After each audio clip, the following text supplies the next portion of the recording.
दरम्यान फडणवीसांवर टीका करून सपकाळांनी काँग्रेसचं नुकसान केले अशा शब्दात मंत्री चंद्रशेखर बावनकुळे यांनी हर्षवर्धन सपकाळांवर आपला संताप व्यक्त केलाय। येणाऱ्या निवडणुकीत काँग्रेसचा पराभव सुनिश्चित असल्याचा दावा देखील बावनकुळे यांनी केलाय।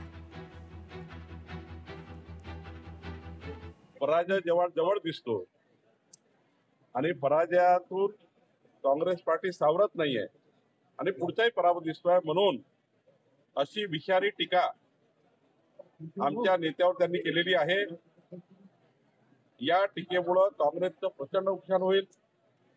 संपूर्ण 14 कोटी जनता देवेंद्रजीच्या मागे उभी आहे।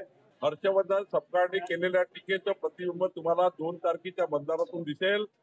ज्यांनी ज्यांनी देवेंद्र फडणवीसवर टीका केली, ज्यांनी ज्यांनी देव दुर्लभ नेतृत्वावर टीका केली, त्यांचा पराभव यापूर्वी झालेला आहे। याही निवडणुकीमध्ये काँग्रेस भुईसपाट होईल। लोकशाही मराठी ऐका, पहा, जागरूक रहा।